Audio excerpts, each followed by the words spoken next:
एक अधिकारी जो है AK-47 से एक AG-2IC रैंक का उठाता और अपने गोली 47 से 47 से जो है अपने जो है ऑफिस में गोली मार देता है। इससे बड़ा दुर्भाग्य क्या हो सकता है?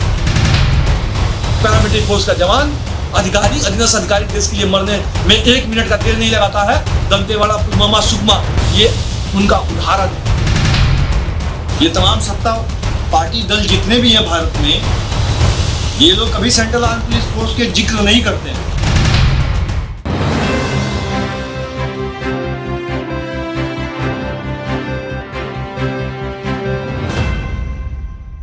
आप सेंट्रल आर्म पुलिस फोर्स के बारे में जिक्र क्यों नहीं करते हैं?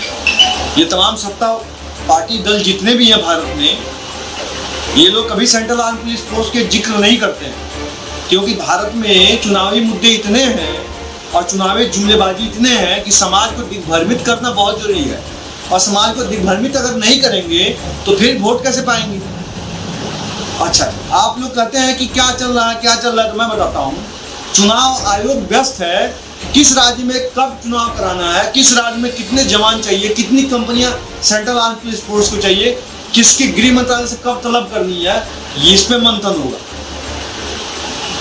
मंथन थोड़ी होगा। जवान, सेंट्रल आर्म पुलिस फोर्स का जवान कितने नेताजी के घर पे जो ड्यूटी दे रहे हैं, कितने जो है पार्लियामेंट में लगे हुए हैं, कितने जो है आपको राष्ट्रपति भवन की सुरक्षा में लगे हैं, कितने जवान जो है आपको विधानसभा और लोकसभा के ड्यूटी में जो है जवान उनकी सुरक्षा में लगे हुए हैं, कितने सांसद और विधायक के घरों में लगे हुए हैं, इसके बारे में कोई जिक्र नहीं करेगा। क्यों जिक्र करेगा भाई? सुरक्षा उनको चाहिए, लेकिन सुविधा के लिए जवान मुंह नहीं खोलेंगे। हकीकत में बता रहा हूँ, कितने जवान LRP SRP करते में अपने जान खो देते हैं, कितने अधिकारी जो अपने जान गंवा देते हैं, कितने माँ की कोख उजड़ जाती है, कितने माँ की जो है आंखों के जो है आंसू सूखते नहीं है, कितनी पत्नियों के जो है सुहाग उजड़ जाते हैं, कितने बच्चों के पिता का साया उड़ जाता है, इसके बारे में कोई जिक्र नहीं करेगा। क्या जिक्र करिएगा?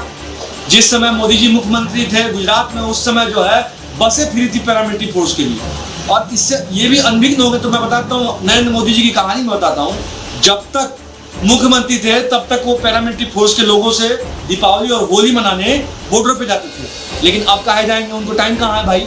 टाइम रहेगा तब तो जाएंगे, और टाइम है नहीं, सच्चाई ये है। और वो अब दिन लग गए क्योंकि उनको प्रधानमंत्री बनना था, और प्रधानमंत्री बनाने वाले कौन थे? हमारे जैसे लोग, नौजवान थे, युवा थे, देश के बुद्धिजीवी लोग थे। और सरकार से लोग तंग आ गए थे, क्योंकि ये भी सरकार जो है पैरामिलिट्री फोर्स को क्या की, अर्धसैनिक बल को 2011 में एक संशोधन करके इनको जो है CAPF नाम दे दिया। जैसे लगता है किसी को जो नहीं लग रहा है, मिर्ची लगी थी, बरनौल लगा था कि CRPF SSB ITBP SSB CISF जो थे अर्धसैनिक बल के में आते थे, इनको जो है CAPF बनाना बहुत जरूरी था। और उससे भी पेट नहीं भरा तो इन्होंने क्या किया, जो जवान जो 10 साल नौकरी 20 साल कर लेता था, तो डायरेक्ट हवलदार से डायरेक्ट हेड कांस्टेबल से डायरेक्ट सब इंस्पेक्टर बन रहा था। तो इन्होंने उससे भी पेट नहीं भरा तो इन्होंने क्या किया, जो गवर्नमेंट पिछली गवर्नमेंट थी 2011 में, इन्होंने तड़ाक से जो है उसको ASI पद लगा दिया। भैया आप हवलदार से ASI बनिएगा, आप सब इंस्पेक्टर नहीं बनिएगा। आप सेंट्रल आर्म पुलिस फोर्स के जवान है, बोलिएगा नहीं, मुंह मत खोलिएगा। अगर कोर्ट जाइएगा तो जीत नहीं पाइएगा। क्या कि बड़े बड़े जो इंटेलेक्चुअल एडवोकेट है ना, उनको आपकी औकात नहीं है हायर करने की, और कोई आपके लिए ऐसा बोलने वाला आएगा नहीं कि बोलेगा। और हकीकत है मेरे दोस्त, मैं कभी भी इस चीज को पूरे देश के बीच में नहीं लाना चाह रहा, लेकिन अब लाना जरूरी है। सबसे बड़ी दुर्भाग्य की बात है, 5 साल में 50,164 जवान नौकरी छोड़ के चले गए। अब एक जवान को तैयार करने में 20 लाख रुपए खर्च आता है। आप समझ लो 20 से गुना कर लो 50,000 में, सीधे दुगुना वाली बात है। 1 खरब कुछ समथिंग रुपया हो रहा है, उससे भी छोड़ दो आप। 654 जवान आत्महत्या किए हैं 5 साल में। 18 से 23 तक 654 जवान, हिंदुस्तान टाइम्स की रिपोर्ट है, मेरी रिपोर्ट नहीं है, हिंदुस्तान टाइम्स। अब 654 जवान आत्महत्या किए हैं, वो किसी न किसी परिवार के सदस्य थे। अरे गोली, एक ब्लेड लेके अपना जो है उंगली काट के कोई दिखाए, अपने हाथ पे काट के दिखाए, मैं गुलामी लिख दूंगा, मर जाएगा, नहीं काट पाएगा। कितना दर्द होता है जब अपना 5.56 mm इंसास राइफल को यहाँ लगाता है और टिगर दबाता है जवान, एक सिपाही।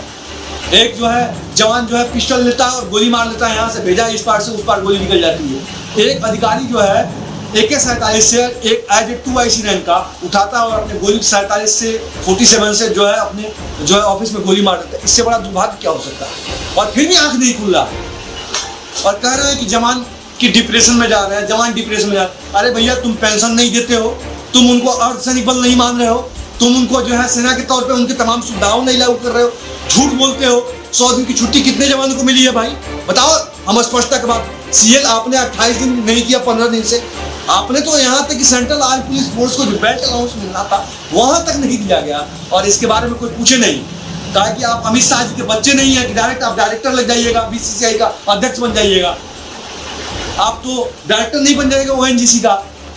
आप कोई भारतीय जनता पार्टी के सदस्य थोड़ी है, आप सेंट्रल आर्म पुलिस फोर्स के सदस्य हैं। मरते रहिए, कोई दिक्कत नहीं है।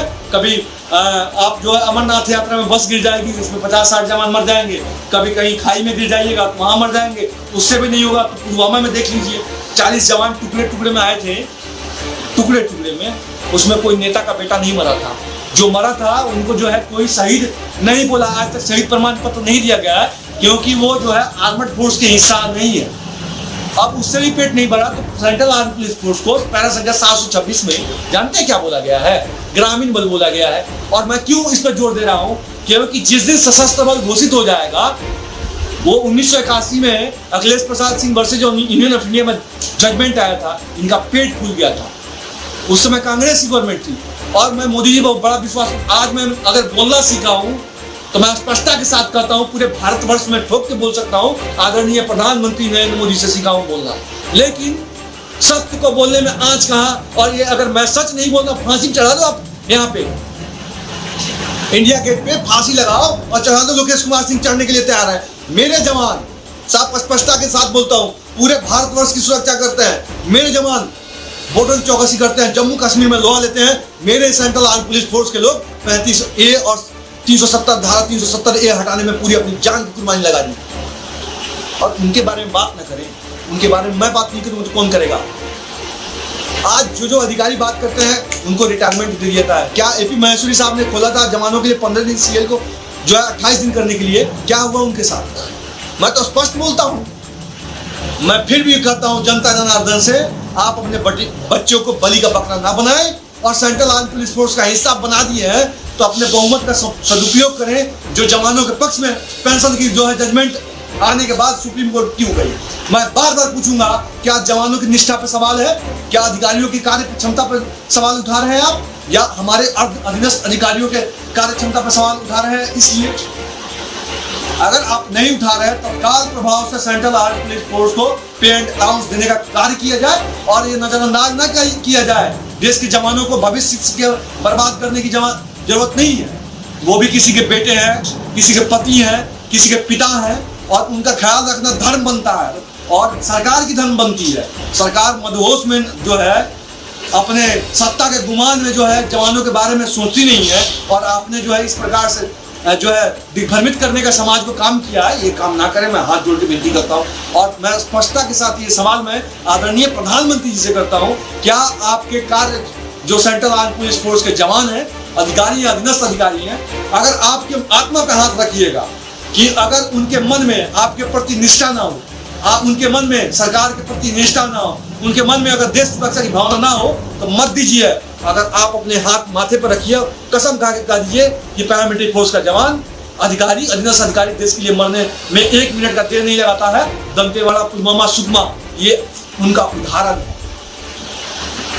जब वो देर नहीं लगाते तो उनके तमाम सुविधाओं में देर नहीं लगाना चाहिए। और मैं कहता हूँ तत्काल प्रभाव से 50% GST मुक्त होना चाहिए CPC।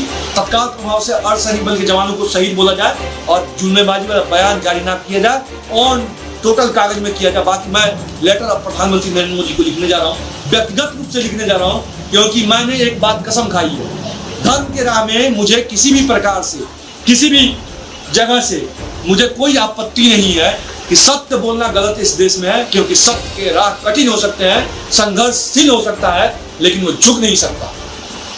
जब मोदी जी सत्य के राह पे चलते हैं तो किसी पार्टी, अनेक पार्टियां इकट्ठी हुई है, उनके सामने झुकते नहीं। तो लोकेश कुमार सिंह भी धर्म के राह पे चल रहे हैं, इसके लिए जान भी दे सकते हैं और जान भी लेने में देर नहीं लगा। जब अपने राष्ट्र के लिए जान देने में देर नहीं लगा सकते, लेने में देर नहीं कर सकते, तो फिर मुझे अपने मोदी जी पर गर्व है। मैं मोदी जी से मांग कर रहा हूँ कि आप जवानों की समस्याओं को नजरअंदाज ना करें। 24 का चुनाव सामने, सरकार आएगी जाएगी, ये राष्ट्र रहेगा, ये जवान रहेंगे, अनेक जवान आएंगे जाएंगे, अधिकारी आएंगे जाएंगे। इतिहास वही लिखता है जो सत्य को मार्ग समझते हुए धर्म की स्थापना करने में लगता है। बाकी आपने बहुत धर्म की स्थापना की है, तो ये भी स्थापना करने की कृपा करें। बाकी जो जवान जो सुन रहे हैं या देश के तमाम आम नागरिक सुन रहे हैं, अगर मेरी बात अगर गलत हो, मैं किसी पार्टी पॉलिटिक्स का नहीं हूँ, ना मुझे वोट मांगना है, ना मुझे चुनाव लड़ना है। जिस दिन मैं था उस समय साफ और स्पष्टता के साथ बोलता हूँ कि भारतीय जनता पार्टी का सदस्य था 11-10, उसके पहले से मैं भारतीय जनता पार्टी का सदस्य था। 1992 से मेरे पिताजी थे, लेकिन उस धर्म के राज पे चलने का काम करता हूँ जहाँ पे राष्ट्र का कल्याण हो, जहाँ समाज का कल्याण हो। जिस समाज सुरक्षा करती है पूरे देश की, उनका कल्याण होगा तभी राष्ट्र की सुरक्षा हो जो है कल्याण हो सकता है। अन्यथा उनका कल्याण नहीं होगा तो राष्ट्र का जो है आने वाले वक्त में जो हाल होगा उससे बचाने का मैं कार्य कर रहा हूँ, आगे भी करता रहूँगा। क्योंकि राष्ट्र स्वरूप ये बांग्लादेश और पाकिस्तान गद्दारों की वजह से बना है, जवानों की वजह नहीं है। और जवान है तो हिम्मत नहीं है कोई एक माइक अल्लाह एक टूट इधर से उधर हिला देता है। उसका उदाहरण डोकलाम है। बाकी मेरा बात इतना, अगर आपको अच्छा लगता है कि हाँ मैं गलत बोल रहा हूँ तो आप मुझे कमेंट बॉक्स में गाली देना खूब। अगर मैं सत्य बोल रहा हूँ तो लिख देना एक लहू से ओल्ड पेंशन स्कीम जवानों को दिया जाए।